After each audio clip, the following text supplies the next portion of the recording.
Hey, good morning, everybody. So I came across a story about two brothers that were raised by obviously the same father. They were brothers. The father was an alcoholic, and one of the brothers went on to be an alcoholic. And when asked, "Why did you become an alcoholic?" the brother said, "Well, hey, I was raised by an alcoholic. I modeled my behavior after an alcoholic, and I became an alcoholic." The other brother never drank. Went on and lived his life completely differently. When asked, "Hey, why did you choose to go that path?" He says, "Well, hey, I was raised by an alcoholic father. I saw the behavior and I modeled my behavior to be the opposite of that." Now, same father, same experience, two different outcomes.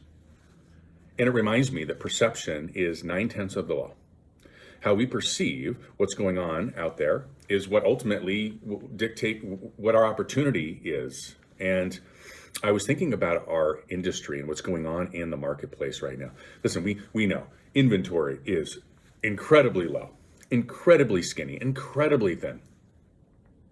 And we've seen the data. The data says that more and more of the business is being done by fewer and fewer of the agents, right? Remember, like 51% of the business was done by 10% of the agents. 90% of the agents are scrapping over the 50%. By the way, really what it means is about 49% of the agents are scrapping over 10% of the business, if you really crunch into the numbers. Wow. I mean, if I look at that and I say, oh my gosh, I mean, this is really hard. It's super competitive and I don't really know. And less opportunity. We can come up with all the excuses under the sun. And I'm guilty of this too. There's no judgment here, right? This is just simply opening our eyes to the importance of perception. The other way to look at it is not scarcity, but abundance.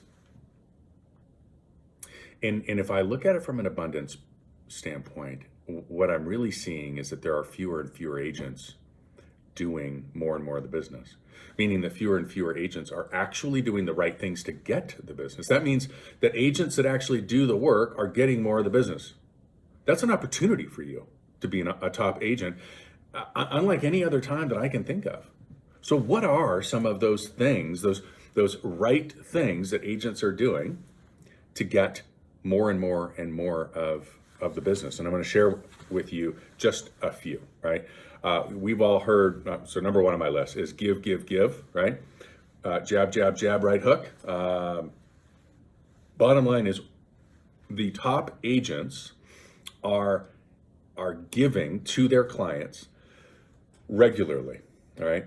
They are giving to their clients. I don't care if that's a charity of the month club. I don't know. I don't care if that's a business of the month. You go up and you look at Robert Yazbek and his team up in Steamboat, and they are doing a business of the month where they are videoing an interview with a business and highlighting that business. They're giving to that potential client. It's a new year. There's a new value of a home. Now's a great opportunity for people to be adjusting, updating their homeowner's insurance. Are you giving them the new value of their home? Are you introducing them to your preferred client list or a preferred vendor list? Are you updating your buyers on interest rates? Are you participating in a pop buy program? Are you celebrating their home anniversary with some kind of a gift? These are all the things that the top agents are doing, and it's all part of the give, give, give strategy, right? Just because these people may not be in the market to buy doesn't mean that they don't know somebody that's in the market to buy, and you have to be at the top of their mind, because yes, there are more agents, but if you are one of the few that are actually doing the thing, then you have a greater opportunity of winning and being one of those top agents. The second thing that top agents are doing is they are being consistent. And I mean really consistent. I've got some really good news for you on this one, because most of the consistency takes place in the set it and forget it world. All right. So the newsletter, guess what? One gets created for you. Really simple. CBIQ, boom, done. Market reports, good news. One gets created for you by market, and it's a set it and forget it. So that's fantastic. Neighborhood activity, good news. Through CBIQ, you can set up a on my street in a neighborhood on a zip code basis to send to your client automatically a neighborhood activity report that shows listings and solds and pendings, etc. And then, of course, social media is a no-brainer. And I've got really good news because through our subscription with Back At You, we have great content that's special to you and special to your area and is relevant, and it is automatic. So those are all really great ways for just some basic consistency. The last one I'll throw in there that isn't set it and forget it, but again, we just took care of a bunch of these consistency issues so that you can have some more time to do this, are regular events. We've got several of our top agents do regular events, and they do it at a very high level. I'd get onto the Coldwell Banker Inside Track and ask some questions. Thirdly, social proof. And we've talked about social proof for a number of years. I think it was Tom Ferry that talked to us about this about 6 years ago, the social proof piece. So social proof has changed over the years. Today, the hot social proof place is Google My Business. If you have your Google My Business right, and you are getting testimonials on a regular basis from your friends, from your family, from your coworkers, from your preferred partners, from your vendors, from your neighbors, from your clients, you are crushing Google My Business. You are social proofed. Right? That is wonderful. You are seen as an authority, not from your mouth, but from the mouth of others. So that is fantastic. It also gives you a platform to tell your story. Any of the posts that you make on social media, you could be making it on your Google My Business, and tell the story. Don't just put a graphic that said, sold. Slap a photo of the family up there. Tell the story of little Johnny and little Sally, or but tell the story about how you were able to solve a problem for your client, because people want to know from others, right, that you are the right guy. Because in the absence of them knowing you and feeling that trust, they're going to look to others to follow the lead. So Google My Business is absolutely in the top. I love this one, and this is a hotly debated one, but I will tell you that the top agents allow who they are to dictate who they will do business with.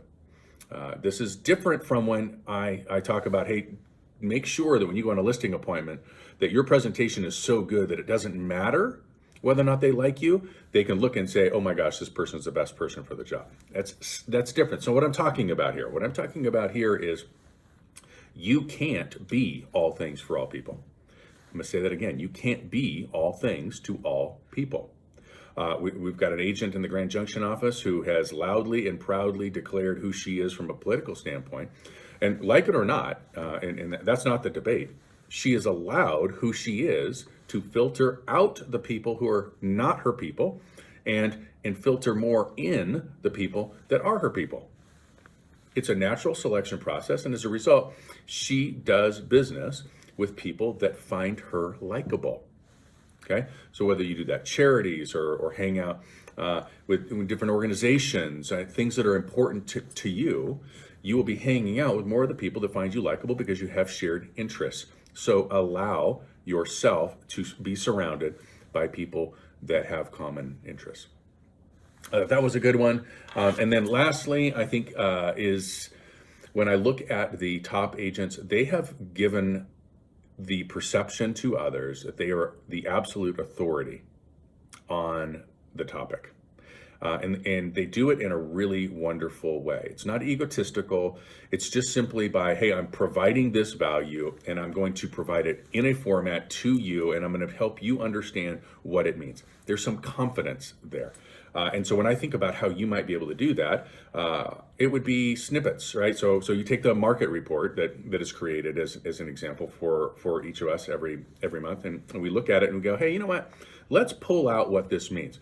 So let's pull out by segment. Let's pull out by area. Let's pull out by buyer versus seller. Let's pull out, condos versus single family homes. And I'm going to talk about it on the video, and then the text is going to be this telling that story, right?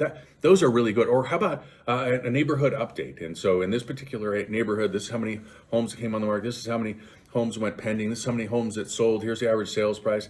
I can do that by direct mail. I can do that by video. I can do that by geo-targeting. There's so many different ways to do it, but doing it, even if it's just straight organic, and I'm just titling, hey, those of you that live in this neighborhood, watch this video.